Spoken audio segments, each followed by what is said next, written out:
Could another Best Actor nomination be in Will Smith's future? We are on Oscar watch for sure with this one. Let's talk about King Richard.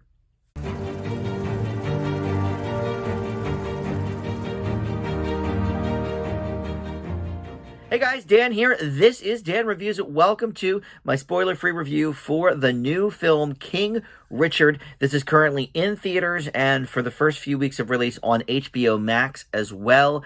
And before we dive right into King Richard, I do want to welcome you into Dan Reviews It. Thank you for finding this video and finding my channel. If you do like what you're seeing, you can please subscribe down below. Would love to have you aboard trying to hit 1,000 subs before the end of 2021. Not quite sure if we'll get there, but we're approaching 900, so you never do know, and I would love for you to be one of them. So let's talk about this movie. Like I said up top, this is an Oscar watch movie for sure. A lot of pundits already saying it's going to get a Best Picture nomination, that Will Smith will most likely get a Best Actor nomination. So we'll see how it plays out. So far, I feel like the only Oscar movies I've really tackled so far are Jessica Chastain in The Eyes of Tammy Faye and Jennifer Hudson in the Aretha Franklin biopic Respect.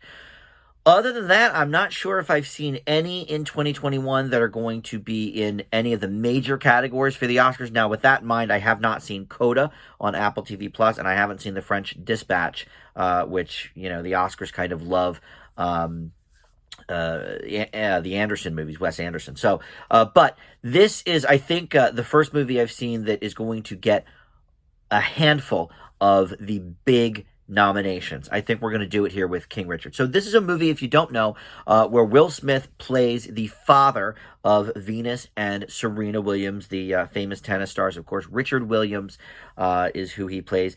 And, you know, look, I don't know too much about sports, but I'm certainly not living under a rock. I've known about Serena and Venus for 25 years or whatever.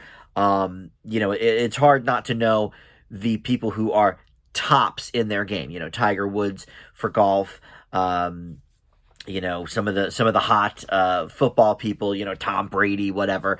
But in tennis, I mean, there's been a few names at the top of the heap in my lifetime. But Venus and Serena are certainly two that are very much up there, and there's a great reason why. So this is a really interesting story. But what I think is the most interesting about it is the angle they chose to go. They decided, and by they I mean Warner Brothers Pictures and the directors and the writers and all of this. It was written, by the way, by Zach Balan and directed by Ronaldo Marcus Green. They decided to focus the story really on the patriarch of the family, Richard Williams, and not only his handling of Venus and Serena, but the rest of the children. They've got really smart kids, and he loves showing them off every chance he gets. And so I thought that was interesting to not just make a standard biopic about, okay, here are the famous people that we know. Let's delve into their background. Yes, Richard, of course, would have been a part of that. But this movie stops, and I know I said, you know, spoiler-free, but I kind of say that at the beginning of all my reviews.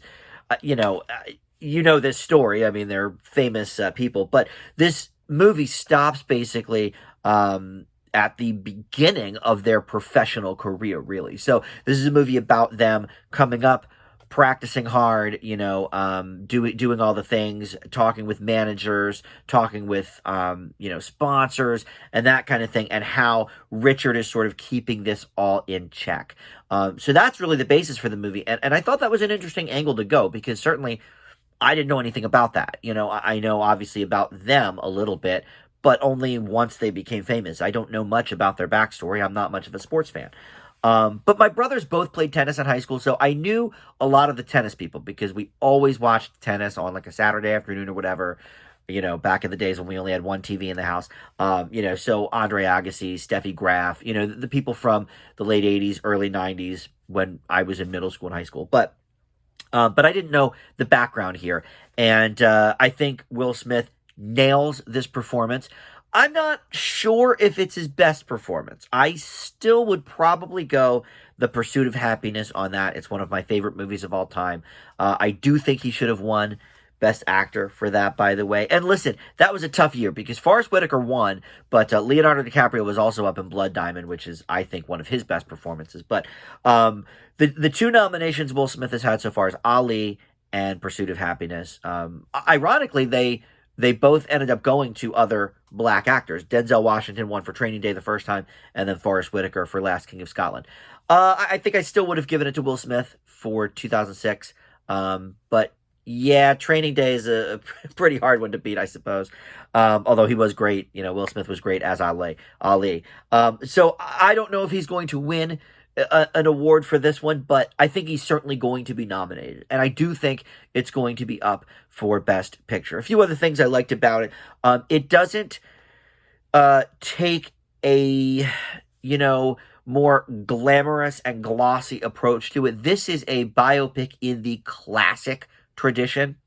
And I think the Academy will really like that. But for me personally, I think it was really nice to have sort of a family-friendly movie. Yeah, there's a couple of curse words, but not many.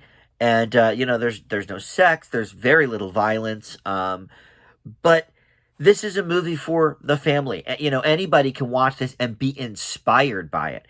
And I don't think we get a ton of movies like that anymore. Everybody wants to either be, the edgiest person at the table, or go completely the other way and make it, so milquetoast that it's basically, a watered down version of the truth, in its PG form. So this is, definitely earns its stripes as, one that's down the middle, but it is a classic sports drama. Not just a biopic, but sports drama. And I really like that about it.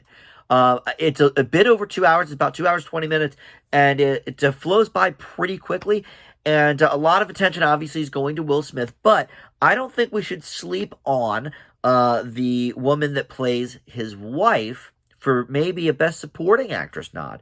I don't know if there's a lot of talk going on about her, but Ingenue Ellis plays the mother of Venus and Serena, and I think she's great. There's a particular scene when they're in the kitchen, and there's no kids in the room. It's just the two of them, and they're going back and forth about, who holds the power in the family and why they are where they are. And it's a really intense scene, and it's well acted by both of them. So I don't know. We could see a supporting actress nomination in there too. The gals, by the way, that are playing the tennis stars, Sania Sidney as Venus and Demi Singleton as Serena. And for the most part, these are fairly new actresses. Although there are some other names you'll recognize or faces you'll recognize. Tony Goldwyn, John Barenthal, Dylan McDermott all appear in this movie. What's his face? John Barenthal plays sort of their main coach. But yeah, we see a few famous faces, but really this is kind of the Will Smith show. And I think it should be. I think that makes sense for the story that they're trying to tell. But, these girls are all really good actresses. All of the daughters are, not just Venus and Serena. So, yeah, I think this will definitely be an awards contender in a lot of ways. I don't have too many negatives about it, other than, maybe it does hit some of the familiar beats that we always see in the sports dramas and the sports biopics. But, you'll get this. I mean, otherwise, why are you telling the story? Obviously they have to have their ups and downs, and they have to, get somehow to that pro level. You're going to get a lot of the same stuff. So other than that, I don't really have many complaints about this movie. I do think it's one of the best of the year. I think it will be up for many awards. Like I've said, I give King Richard an A. And like I said, you can stream this for a few weeks on HBO Max. That is how I watched it.